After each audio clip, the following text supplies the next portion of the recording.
It's your boy Dre Sue here, live and alive.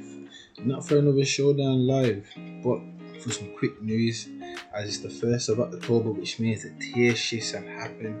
And as you can see, we've had probably one of the craziest tier shifts ever, with all the falls and rises to OU and UU. And in today's video, we're going to just talk over them, just sit down and have a chat and talk about why certain things rose and why certain things dropped, But as you can see, just looking from the screen here, we've had 3 new rises to OU. We've got Roaring Moon from UUBR to OU, Rillaboom from UU to OU, and Blissey, from NU to OU, which is a crazy jump.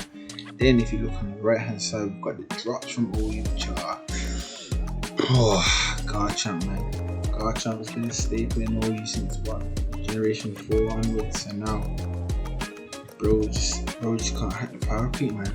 But yeah, let's get into it and talk about the falls and the rises and why certain things dropped off. But before we do that, let's have a look at the usage stats. As we can see, King Gambit is number 1 with 41.64% usage. Its usage has fallen down because I'm sure it was 46 before, but still it's used 11% more than Great Tusk, which is crazy. An Offensive Mon is number 1 in OU right now. And then we got Great Tusk 2nd, Iron Valiant 3rd, Golden Goal 4th, Blood Moon 5th. Blood Moon 5th is insane. Ogerpon Water Ice Ring 6th, Iron Moth 7th, Gliscor 8th, Dragapult 9th, and Cinderace 10th. I can't lie, this is a very valid list because Cinderace at number 10 makes sense. Cinderace is on the majority of Team 1 because the court changed it. 2, the ability to Will-O-Wisp, income of Gliscors, Great Tusk, King Gambits, and just nerfing them all in the attacks. That is amazing. But seeing Gliscor number 8, I can't lie, Gliscor they don't die. If you don't have a water type or a ice type, I guarantee you, I'm gonna score 100%. 100 million %. But let's go back to the showdown and let's just discuss over. So as you can see here, I've got the rises and the stays. So what's stayed in OU, but let's talk about what's risen. Firstly, Roaring Moon. Now, I'm a big fan of Roaring Moon, honestly, but the only reason I think Roaring Moon's climbed up this map is simply for the fact that Ogerpon, as you can see, look, Ogerpon and Rillaboom, which are high in usage, but think about it. If you DD and you're Terraflying Acrobatics dead, knockoff, Acrobatics, Earthquake, Acrobatics knockoff, it just annihilates everything, and it got access to knockoff with the DLC drop, So for instance, boost the energy, Dragonets, knockoff, Earthquake, Acro, followed, change that. Boom, you literally got a potent endgame sweeper right here. Right there on the spot. And that's all it really does. There's nothing else. Oh, and also Roaring Moon on Sun teams as well. This on a Sun team as a pivot, I can't lie. Literally,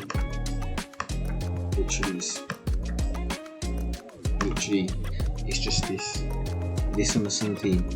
Actually clap 3 teams, or sometimes people run 369 attack just so that you get the boosted energy and speed instead of attack. So then you're fast banded, you turn around crazy. Then we have the boy Rilla. The only reason why Rilla's in OU right now is simply Grassy Glide. Grassy Glide is what put Rilla over the edge, along with all the Ogerpons that are dropped as well. With all the Ogerpons in their forms, along with Rillaboom in terrain, it's just an unfair combo. You know what I mean? Simply, you run the Grassy Glide, Grassy Glide, Swords Dance, U-turn, Drain Punch to hit the Gambits, or if you want to hit the Ghost type, you would have not. There's so much sets you can run with Rillaboom, but a lot of people seem to run Choice Band, Terra Grass, Woodhammer, U-turn, knockout. This set here, if you get rid of any flying types or bulky steel types, this thing will literally click Terra and run house free team. It's just such a good one with aggressive glide. Even with the aggressive glide, aggressive glide is still a very powerful move on Rillaboom. But next I want to talk about Blissey. Now Blissey was a bit of a shock to me because I didn't see too much, but there's a lot of store teams running around, you know, Alola, Momola, Dondozo, Gliscor, Blissey, Toxpit, them kind of teams, you know, typical store teams. But seeing Blissey up here, I think as well, with the rise of that monster at the end, Blood Moon, I think is what pushed Blissey up. Because Blissey is practically the best special in the game, but with so many physical attackers in the Pyro Creep, it just dropped it to NU. But now, it's OU, but I'm thinking, what kind of sets does it run? Because I don't really use store too much, you know, but I'm assuming it's the same old, you know, heavy duty boots, you know, natural seismic tusk, Carmine, to be always special super shadow ball, you know, things like that, you know, typical Blissey stuff, I feel like. Then you got my boy's first time, you know, Empoleon. I'm so proud of him, and the reason why is because of this simple fact: this man gets roosted. He finally has, or she or he, whatever, has reliable recovery. Empoleon lacks reliable recovery. We get tongue twisted this kind of late as well. But yeah, you know, he gets roosted, he gets knocked off, he gets deep, all it gets flip turn, he gets flash turn, you know. You can literally run this whatever how, and it's a great special wall. And it beats Walking Wake also because it gets access to Ikibiyan, aka Ice Beam as well. There's a lot of Assault Vest sets running around, you know, Assault Vest, flip turn, knockoff, surf kind of things, you know, just so that you know you can hit hard whilst being able to take a lot of hits also. But you see Empoleon's usage rise is really good, and it also gets stealth rock as well. Now we gotta talk about the menace.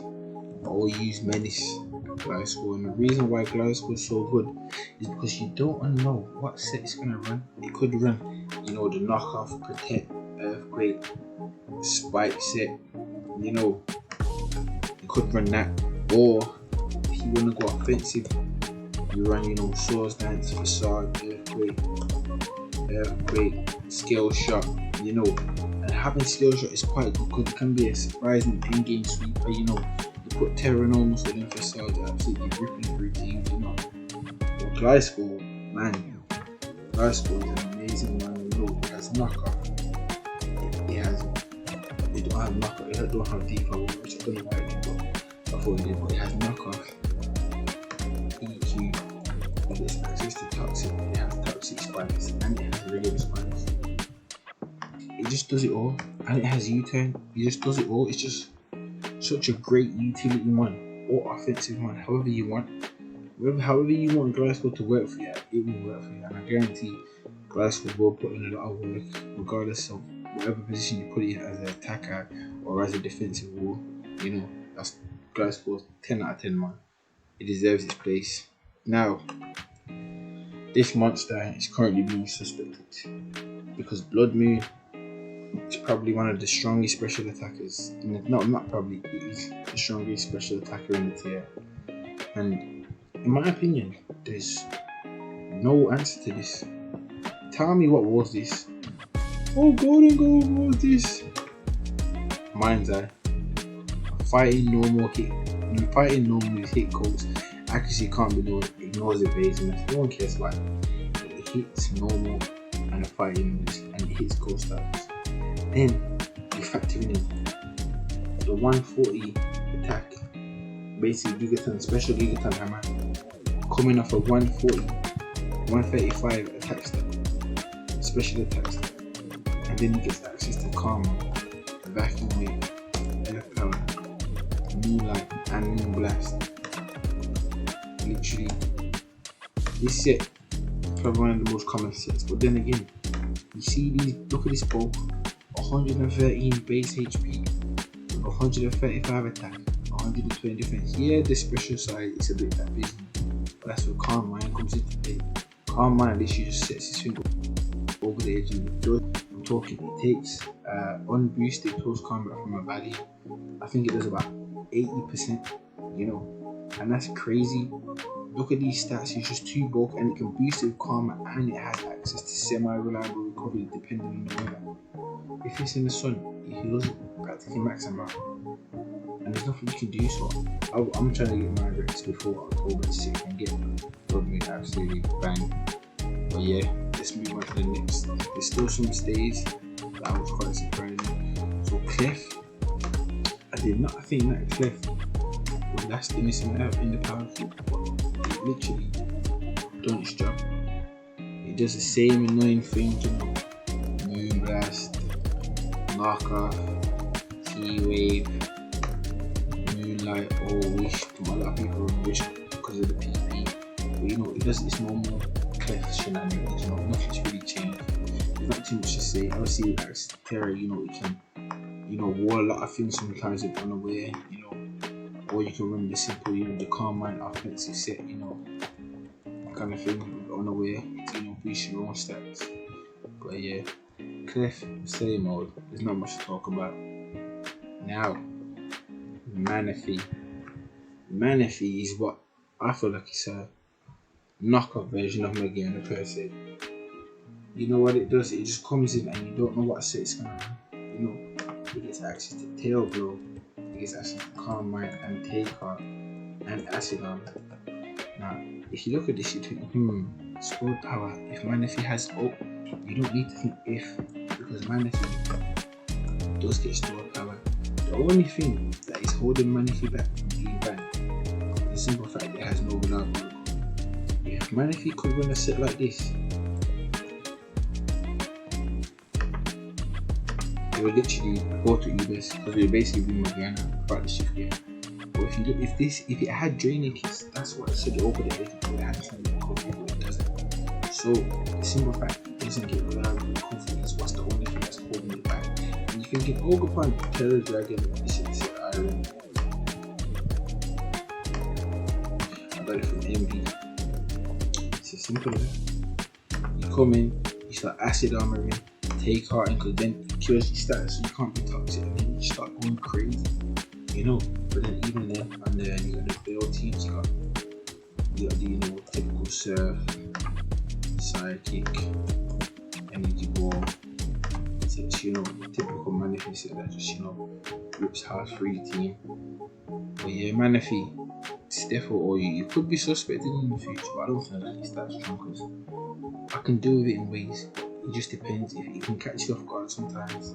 But yeah, then we got the two Ogreplants. You know, the water one is outclassing the rock one now, but the simple fact, you know, it gets water absorb and really is amazing. Even with 4 times resist, still it's good to water toxic or something like that. You know, this is the most common set I'm seeing right now. You know, this set here, you know, it can show up on the toxic pets. You know, the toxic pets only has a water offensive move and there's literally nothing that it can do to touch Ogrepan. You know, there's so much stuff and it has so much utility. You know, it's Uncle, it gets taunt, it gets spikes, you know, it gets so much utility to come out of one Pokemon, you know, it gets U-turn. And the fact that it has so much utility with such a diverse move, or you know, play rough, knockoff, low kick, it's hard to predict the set. The only thing that's holding it back is the fact that you have to have this item and you have to terrestrialize into a water type, so there's no guessing games of Ogrepan. If this thing would have the ability to terrestrialize into another type, then it would most definitely be Uber 100%. But then we have the lesser form, which is the cornerstone, which is, I believe, barely hanging on to Ogre right now. I believe it's 37 right now, if I'm right. Yep. 37. Literally, the next update next month will probably fall down to UU. It's currently 37 at the moment. But yeah, what it is just that the water type just does it better. And even though Grass Rock seems like a good type on paper, for some reason it don't hit as hard on what's currently running the meta right now. You have a look, you know, you have Iron Valiant with CC, and that means you have Golden Gold, which holds it unless you have knockoff. You have Blood Moon, even if you say, oh, but Blood Moon with Vacuum Wave, the Earth power into a Vacuum Wave that will take you out. Then you have Ogrepan, which is, you know, Maxi. Muff, you could say Muff made water, but he's still fire, so he still gets hit with Sludge Wave and Fiery Dance of neutral damage, and he still does a lot, you know. And even then, Gliscor, maybe, but Dragapult, you know, probable body 9 times out of 10, Cinderace, you know, and crippled, you know, and a lot of things in the OU tier right now. I feel like put Ogerpon Cornerstone in its place, you know. Zamazenta most definitely, Iron Defense, you know. Warren wouldn't be. Dragonite maybe with a +1 EQ, Walking Weight, just Kick Surf, Hydro Steam, you know, all them kind of things there. You know, a lot. This meta game very hazard central, so sturdy, even though it's a good ability on paper, it's more good as a lead rather than an offensive one compared to all the my worlds. You know. Now we gotta get to the set. Fall-offs. All these mines have dropped from all of you, but the main two, my favourite Pokemon to martial Garchomp is finally in you. Garchomp. Even with skill shot, they still couldn't do it. There's too much things in the meta that can just walk Garchomp. For instance, Gliscor. You have Gliscor, you have Great Tusk, Ice Spinner, you have all these fast mons, you have Valiant with Encore if you try to ST, you have a Namorous which completely wars you unless you have a Rock move, you have Corviknight, you have Grenade, all these fast mons that are just, yeah, Garchomp stats can't cut it no more, man.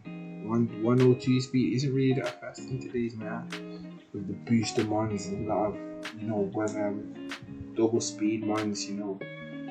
Garchomp just couldn't keep up with the power creep, man. It was been there for a while, it was OU for a while, but it's finally gone, you know. It's more best to just use Garchomp lead man now. You know me, I tried to use, you know, ST, Skill Shot, Terra Blast, Ice, and it did work for a bit, but you're wasting the Terra on a month, and you know, and we'll cripple it, and then it's just useless. Plus with Great Tusk running around, Great Tusk is a perfect time for Garchomp, simply with the Ice Spin. You know, Garchomp can't really ascertain his place in our view. So yeah, man, it's sad to see bro go. Bro was a staple for so long, and bro's gone. It's sad. Next, Heatran. And I said Heatran was gonna fall off this man. I can't lie, Landorus is close as well. Landorus is at 35. So next shift drop in November, we actually might see Landorus Furion in underused, which is crazy, you know. I forgot Rabombi as well. Rabombi's in OU, but that's simple, the fastest sticky web on that series. But yeah, I can't believe it. Heatran though, if you look at this, look at Heatran. King Gambit gets low kick, Heatran's gone.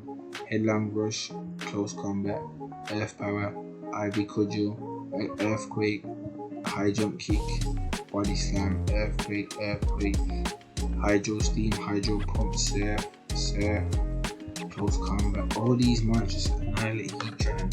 You know, in Gen 8 there was you know, there was Lele's and all these special attackers, but this meta game, if you look against it, it's quite mixed, but there's a lot of physical attackers, you know. 1, 2, 3, 4, 5, 6, 7, 8, 9, 10, 11, 12, 13, 14, 15. There's just too many mons in OU that absolutely cap Heatran. You don't want to waste a Terra on a Heatran, you know. So Heatran's time was just done, you know. You know, the typical set, it just couldn't keep up no more with Magma Steam, Earthquake, Taunt, you know, using Toxic Ray has been a big loss that we need, you know. And with Flash Fight, it's just not good anymore. It's just not good. Then we have the 4 of Garganacl. Garganacl was, everyone hated Garganacl to the point where it was on the radar, but Garganacl just couldn't keep up. It couldn't keep up no more. Just couldn't hack it at all, man. You know, Salt Cure ain't enough. With mons just encoring around, you know. A lot of mons could sit up on this man, plus with all their Ogerpons running around. God was just due to fall off. But, you know, if you look again back here, you know, this is Encore. If you don't Terra, you still get Make It Rain. You got Blood Moon, you just annihilate either way. You can't even Terra Ghost because you still get clapped. You know, and you have all these ones that just, you know, more than like practically beat Garg. Garg was just not up there, not up to scratch, man. Not up to scratch at all, man. Ultras as well. The deck's free, you know, Amoonguss, Azumarill, Ultras. They're just outclassing their role. Ogerpon does Azumarill's job as a physical water type better. Amoonguss, even with access to Spore, you know, you got Golden Gold running around with 4% usage. You got the Ogerpon, so you can, you know, take the Spore and switch out into something else predicting the Spore. Amoonguss just couldn't do its job. It just literally could not do its job as it's needed to be. You know, if we go back to the drop offs as well, let's look at what else has dropped down to UU. You know, things like Clodser was just, there's not a lot of special attackers, it's primarily physical, so those that can take physical hits are better. But I was very surprised to see Como drop, because people thought Como was going to drop with Clangerous, but it still gets outclassed by a lot of other monsters, you know.